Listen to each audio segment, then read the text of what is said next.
ఇవాళ తెలంగాణ రాష్ట్ర ముఖ్యమంత్రి రేవంత్ రెడ్డి మొత్తానికి బీఆర్ఎస్ ఎమ్మెల్యేల పైన కక్ష సారింపు చర్యలకు పాల్పడుతున్నాడనడానికి నిదర్శనం ఏందంటే మన మాజీ మంత్రి మల్లారెడ్డి మొన్నటి వరకు తన కొడుకును ఎంపీగా నిలబెడతానని చెప్పి మాటిచ్చినటువంటి ఈ మల్లారెడ్డి ఇవాళ మీ టికెట్ వద్దు నాయనా, మీ టికెట్ నాకు వద్దే వద్దు అనే విధంగా చేసిండు మన ముఖ్యమంత్రి రేవంత్ రెడ్డి.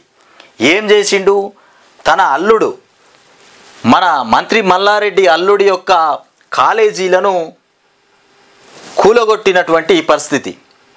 అక్రమంగా కట్టిరని కూల్చివేతకు పాల్పడ్డాడు రేవంత్ రెడ్డి ముఖ్యమంత్రి.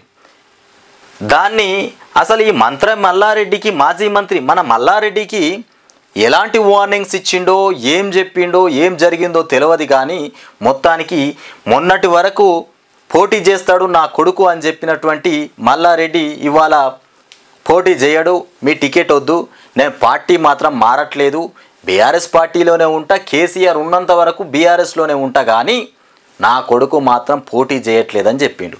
మరి ఏం చేసిండ్రో, ఏం జరిగిందో తెలియదు. తన అల్లుడు తన అల్లుని యొక్క కాలేజీలు అక్రమంగా కట్టిన తన అల్లుని కాలేజీల మీద మొత్తానికి కూలగొట్టే ప్రయత్నం చేసిర్రు. దాని విషయంలోనే మల్లారెడ్డి వెనక్కి తగ్గిండు. ఇక పూర్తిగా అర్థమైపోతలేదా మనకు? మాజీ మంత్రి మల్లారెడ్డి, మేడ్చల్ ఎమ్మెల్యే మల్లారెడ్డి బీఆర్ఎస్ అధిష్టానానికి షాక్ ఇచ్చారు. తన కొడుకు భద్రారెడ్డికి మల్కజ్గిరి ఎంపీ టికెట్ వద్దని, తాము ఎన్నికల్లో పోటీ చేయాలనుకోవడం లేదని ఇక బీఆర్ఎస్ వర్కింగ్ ప్రెసిడెంట్ కేటీఆర్కు తేల్చి చెప్పారు.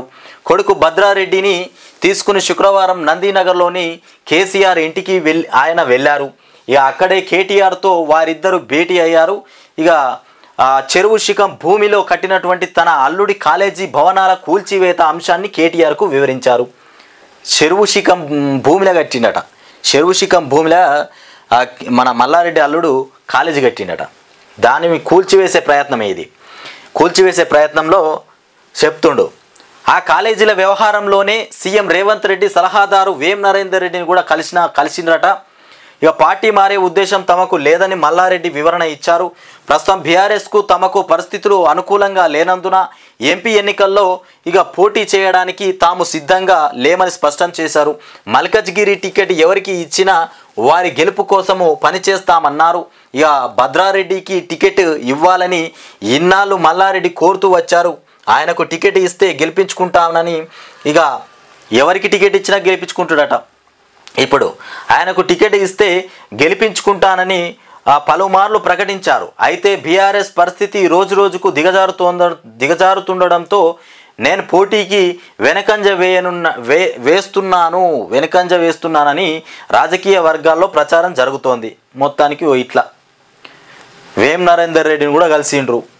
మల్లారెడ్డి పోయి వేం నరేందర్ రెడ్డిని కూడా ఈ చెరువు శిఖంలో కట్టినటువంటి కాలేజీ విషయాన్పైన కలిసిండట. ఏది మల్లారెడ్డి ఇట్లా జరిగింది, టికెట్ కావాలి నా కొడుకు భద్రారెడ్డి ఎంపీగా పోటీ చేస్తాడు అన్న మాటలు వెనక్కి తీసుకున్నటువంటి మల్లారెడ్డి, ఏం జరిగిందయ్యా నీకు? ఇక మల్లారెడ్డి గిట్లా భయపడాక కాలేజీలు అక్రమంగా కట్టినవని అక్రమాస్తులు మస్కనే ఉన్నాయి మరి మల్లారెడ్డికి వాస్తవానికి. లేకపోతే మరి గన్ని పాలమ్మి, పువ్వులమ్మి, కూరగాయలు అమ్మి గన్ని ఆస్తులు ఎట్లా సంపాదిస్తాడు చెప్పురి. మాజీ మంత్రి మేడ్చల్ ఎమ్మెల్యే మల్లారెడ్డి బీఆర్ఎస్ అధిష్టానానికి షాక్ ఇచ్చారు. తన కొడుకు భద్రారెడ్డికి మల్కజ్గిరి ఎంపీ టికెట్ వద్దని చెప్పిండు.